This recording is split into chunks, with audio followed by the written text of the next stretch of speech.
take into consideration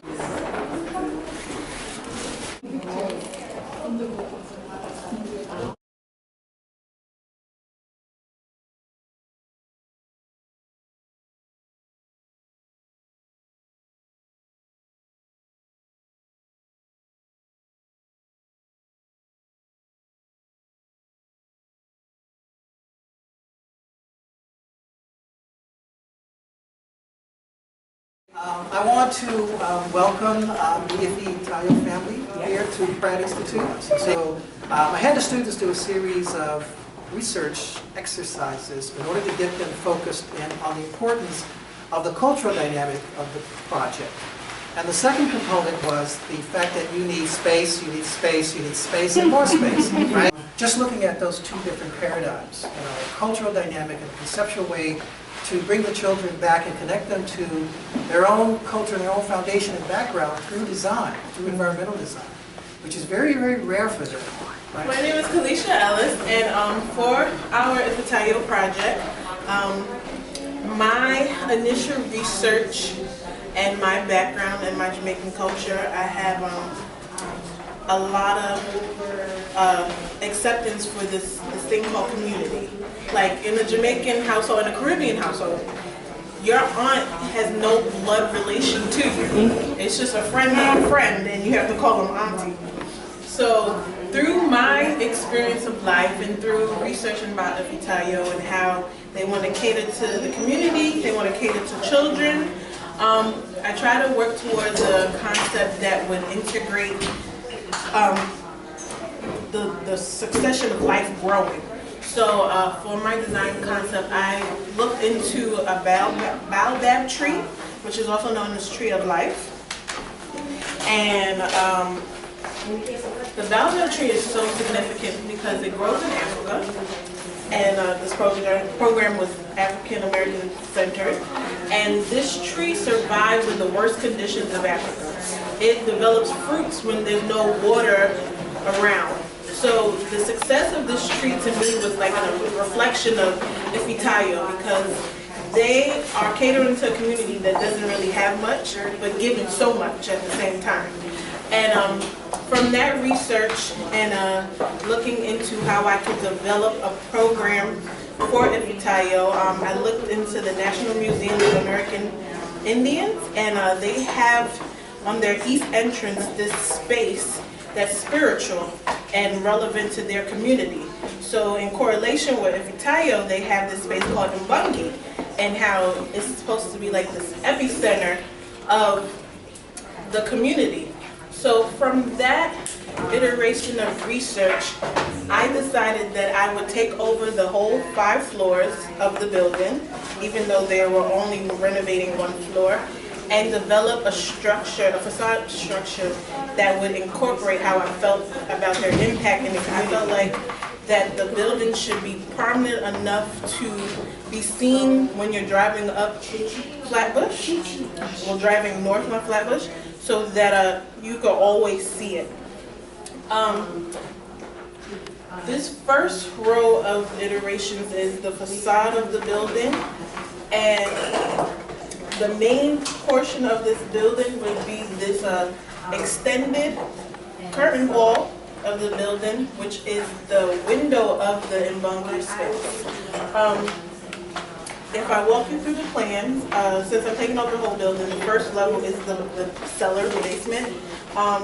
And I dedicated it to the kitchen and the staff area.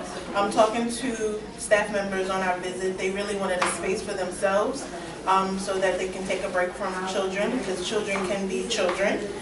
And I also wanted them to have an environment that was like cut off from the children. So they're tucked back in the corner when you get off the elevator to the right, and in front of them would be a kitchen. I added a kitchen to the program because I thought that in teaching people finances and how to build confidence, you can also teach them how to cook, because everyone doesn't know how to cook.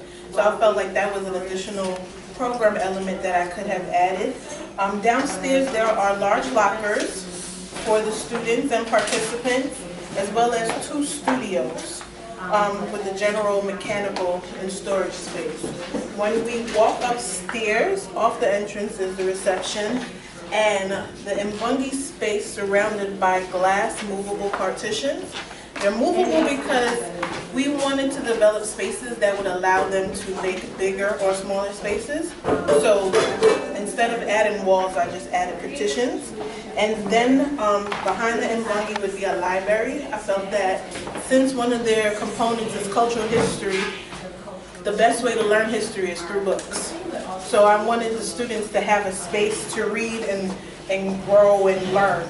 Also on the first floor would be their vendor room or market, because they do sell items to students and staffs that come by, and a community room which they're able to rent out space to have a second sense of income. Behind the community room is a general cafeteria and food prep space and additional storage added to the first floor. When we go up to the second floor, there are 6 studio spaces. Each studio space has a storage unit inside of it because they really wanted storage. And then with that in-class storage, I also added storage outside for general items or general things that they need to have.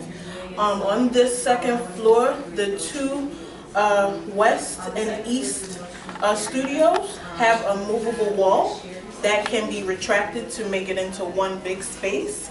That same program element duplicates itself on the 3rd floor.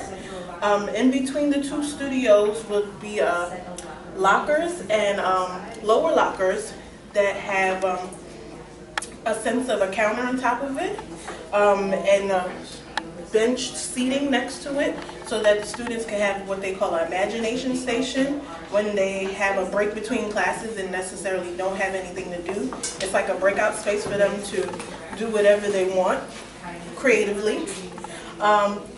On the 3rd floor would be the office suites. They wanted 2 closed offices and a general open space offices.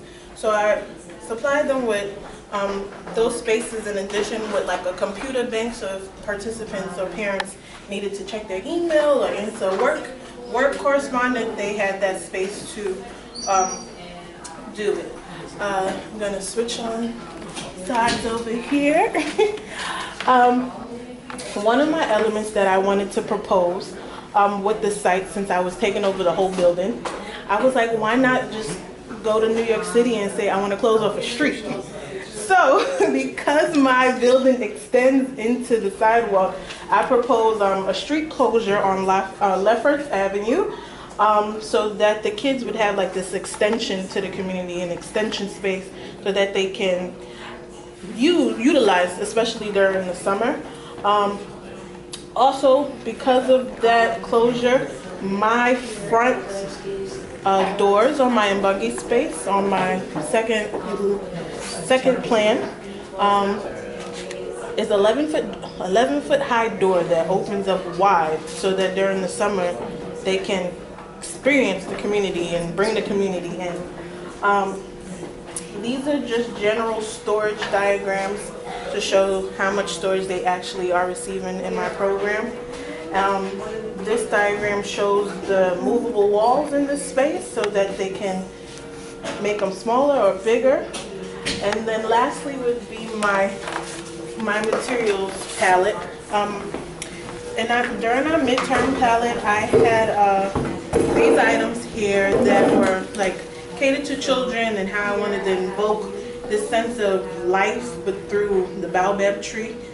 So this was conceptual, and then I tried to bring it into an actual palette, and it turned out to be a lot of African patterns, mud cloths, weave basking, some leather for the office spaces, and then fabrics for the walls or chairs like in the reception area.